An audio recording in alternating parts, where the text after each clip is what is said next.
রনির মুখোমুখি দাঁড়ায় বিহান, কম্পাস ও ঋতুজা। হ্যাঁ বন্ধুরা, এমনটাই দেখা যাবে। বিস্তারিত জানতে ভিডিওটিতে লাইক দিয়ে চ্যানেলটি সাবস্ক্রাইব করে দেখতে থাকুন।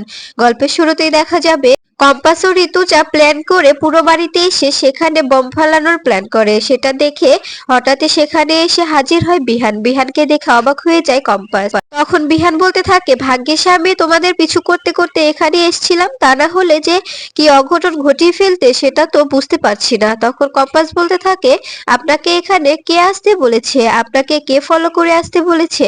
আমি কি আসতে বলেছিলাম? আর আপনি বুঝতে পারছেন না যে এটাতে কারোর কোনো সমস্যা হবে না, কারো ক্ষতি হবে না? এটা শুধু ওদের ভয় দেখানোর জন্য। প্লিজ একটু বোঝার চেষ্টা করুন আমাকে।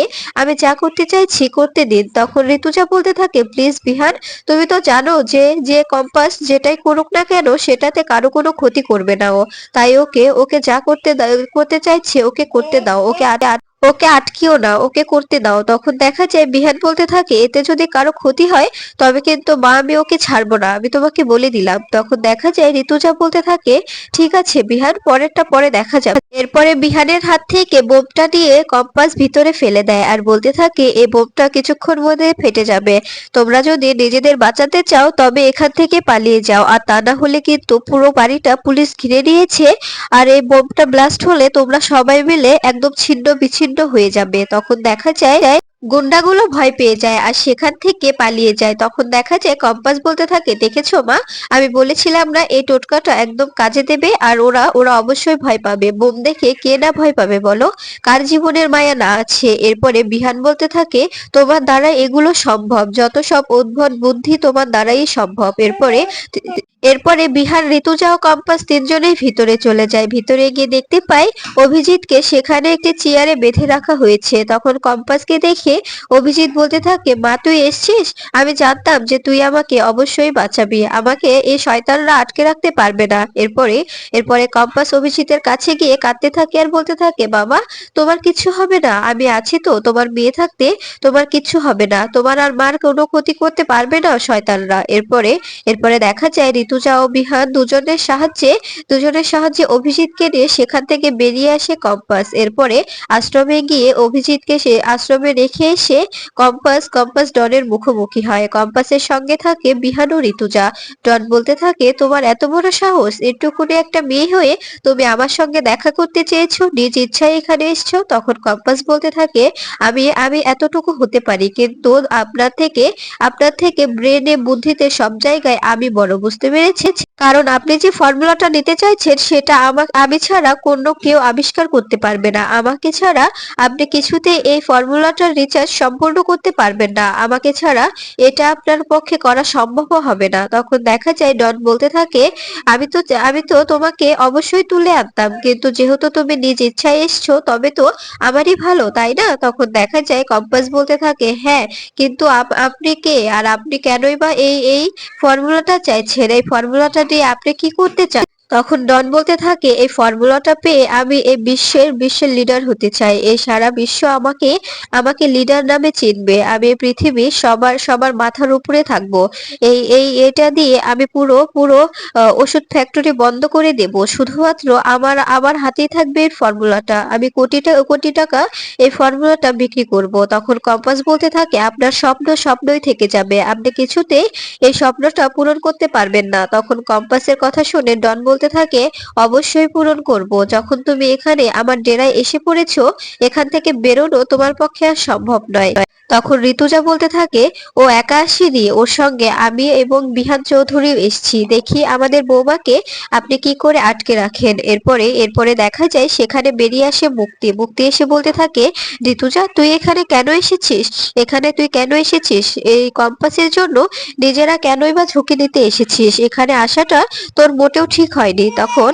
তখন ঋতুজা বলতে থাকে, বেঈমান, তোর মুখে এগুলো কথা মানায় না। তুই এগুলো কথা কোন ভিত্তিতে বলছিস? তোর মুখে কি এগুলো কথা মানায় বল? তুই তো পিঠে ছুরি মেরেছিস আমায়। আমি তো তোকে ভালোবেসে আমার বাড়িতে আশ্রয় দিয়েছিলাম, আমার নিজের বোনের মতো করে রেখেছিলাম। কিন্তু তুই তুই কি করেছিস? তুই তো ভালো মানুষ সেজে আমার পিঠে ছুরি মেরেছিস। আবার তোকে আমি একটা সুযোগও দিয়েছিলাম, তারপরেও তুই সেই সুযোগটা কাজে লাগিয়ে আবার আমাদের ক্ষতি করার চেষ্টা করছিস। তোর কথা বলতে লজ্জা করছে না? তুই নিজেকে এভাবে আমার সামনে আনছিস, তোর কি লজ্জা লাগছে না? তখন দেখা যায় বিহান বলতে থাকে, ছি মুক্তি মাসি, তার মানে কম্পাস যে কথাগুলো বলেছিল সবটাই সত্যি তাই তো? তো মোনালিসা তুমি দুজনে মিলে এই কাজটা করেছো তাই তো? যে এই বিয়ের ব্যাপারটা নিয়ে তোমরা দুজনে আমাকে ভুল বুঝিয়েছো। তখন দেখা যায় ঋতুজা বলতে থাকে, কি বলছো এসব বেটা? তখন দেখা যায় বিহান বলতে থাকে, হ্যাঁ মা, মোনালিসা আর মুক্তি মাসি দুজনে মিলে আমাকে এগুলো বুঝিয়েছে যে কম্পাস নাকি আমাকে ইচ্ছে করে বিয়ে করেছে, আর ওই ছবিগুলো কম্পাসই উঠিয়েছে, কিন্তু এখন আমি বুঝতে পারছি যে এগুলো ওরাই করেছে। ঠিক তখনই ডন বলে ওঠে, তোমাদের ফ্যামিলি ড্রামা এখানে আমি দেখতে আসিনি, বুঝতে পেরেছো? এখানে আমি কম্পাস ভৌমিকের সঙ্গে কথা বলবো, কম্পাস ভৌমিকের সঙ্গে কথা বলতে এসেছি। এখানে আমি তোমাদের ফ্যামিলি ড্রামা শুনতে আসিনি।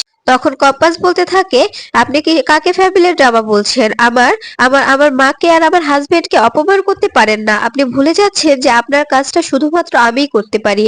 আপনি আমার কথা মতো চললে, আমি যেগুলো বলবো সেগুলো করলে আমি নিজ দায়িত্বে আপনার হাতে ফর্মুলাটা তুলে দেব। আর আপনি যদি কথাটা না শোনেন তবে আমি কিছুতেই আপনাকে ফর্মুলাটা দেব না। এরপরে দেখা যায়, তখন দেখা যায় ডন বলতে থাকে, তুমি তুমি সত্যি বলছো? আমি যদি তোমার কথা শুনি তবে তুমি আমাকে ফর্মুলাটা নিজ দায়িত্বে দিয়ে দিবে?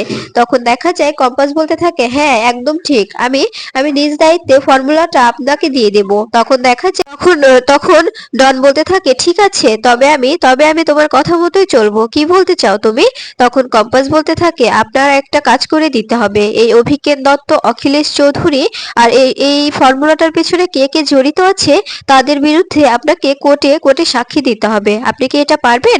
আপনি আপনি যদি এই সবার মুখোশ খুলে দিতে পারেন তবে আমি আপনাকে ফর্মুলাটা দেব। তখন দেখা যায় ডন বলতে থাকে, কেন? এসবের পিছনে তো আমিও আছি, তবে তো আমিও ফেঁসে যাব। তখন কম্পাস বলতে থাকে, আপনি আছেন কিন্তু আপনি তো আর এসব অপরাধ করেননি, কিন্তু যে অপরাধগুলো অভিজ্ঞান দত্ত আর অখিলেশ চৌধুরী করেছে সেগুলো তো আর আপনি করেননি, এগুলোর জন্য আপনাকে আমি সাইড করব। তখন দেখা যায় তখন ডন বলতে থাকে, ঠিক আছে, তুমি যেভাবে বলবে আমি ঠিক সেভাবেই করব, কিন্তু কিন্তু আমার কাজটা তোমাকে করে দিতে হবে, তুমি কি প্রমিস করছো? তখন কম্পাস বলতে থাকে, হ্যাঁ। তখন বিহান বলতে থাকে, কম্পাস, তুমি এটা কি করছো? তুমি কি করছো এসব? তুমি তোমাদের এত এত কষ্টের আবিষ্কার, তোমার বাবার এত কষ্টের ফল তুমি ওনার হাতে তুলে দেবে? তখন কম্পাস বলতে থাকে, হ্যাঁ তুলে দেব। এরপরে দেখা যায় তখন কম্পাস বলতে থাকে, এখন কি আমরা আসতে পারি? আপনাকে সময় মতো আমি ডাকবো, আপনাকে সময় মতো চলে যেতে হবে। তখন ডন বলতে থাকে, ঠিক আছে। তখন মুক্তি বলতে থাকে, এসব আপনারা কি করছেন? ওর ফাঁদে পা দেবেন না, ওই মেয়েটা কিন্তু অনেক ধুরন্ধর, আপনাকে আপনাকে ফাঁদে ফেলছে, প্লিজ বোঝার চেষ্টা করুন। তখন দেখা যায় কম্পাস বলতে থাকে, মুক্তিমাসি, আমি আগে থেকেই জানতাম এসব কিছুর পিছনে অখিলেশ চৌধুরী আর অভিজ্ঞান দত্তের সঙ্গী সাথী হচ্ছেন আপনি, আর এটার জন্য আপনাকেও শাস্তি পেতে হবে, আপনিও রেডি থাকবেন।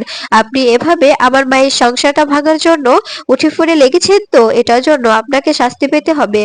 আর ওই যে বকলিয়ামে যে ফ্যাক্টরি, সেখানে আপনারও শেয়ার আছে, এটাও আমি প্রমাণ করে দেব। তখন মুক্তি বলতে থাকে, তুমি কিচ্ছু করতে পারবে না কম্পাস, তুমি কিচ্ছু করতে পারবে না। অভিজ্ঞান দত্ত দেখলে তো কি করে ছাড়া পেয়ে এলো, ঠিক সেভাবে কোনো না কোনো পদ্ধতিতে আমরা সবাই আবার বেরিয়ে আসব, তখন আর তোমাদের তোমাদের কোনো নিস্তার থাকবে না। তখন দেখা যায় কম্পাস বলতে থাকে, ঠিক আছে, দেখবো আপনি কি করতে পারেন। তখন মুক্তি বলতে থাকে, ঠিক আছে।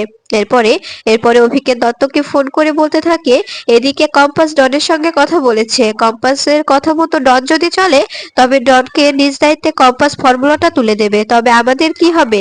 আমরা তো সব দিক থেকে সবকিছু হারাবো, আবার জেলও খাটতে হবে। তখন অভিজ্ঞান দত্ত বলতে থাকে, এটা কিছুতেই হতে দেওয়া যাবে না, এটা যে কম্পাসের চাল, এটা এটা ডনকে অবশ্যই বোঝাতে হবে, তুমি বোঝাও মুক্তি। তখন মুক্তি বলতে থাকে, আমি অনেকবার বোঝানোর চেষ্টা করছি, কিন্তু কিন্তু ডন বোঝার চেষ্টা করছে না। ডন বলছে যে এতে ওনার লাভ হবে, উনি শুধু আপনাতে আমাদের বিরুদ্ধে সাক্ষী দিলে উনি ফর্মুলাটা পেয়ে যাবে, তার বিনিময়ে উনি সাক্ষীটা দেবেন। তখন দেখা যায় অভিজ্ঞান দত্ত বলতে থাকে, ব্যাপারটা আমি দেখছি, এই সাক্ষী কিছুতেই দিতে দেওয়া যাবে না, এটা অবশ্যই আটকাতে হবে, তা না হলে আমরা সর্বস্ব হারাবো, আবার জেলও খাটতে হবে। আর অভিজ্ঞান দত্ত বলতে থাকে, আচ্ছা, অখিলেশ চৌধুরীকে আপনি সবটা জানিয়ে দেবেন, ঠিক আছে?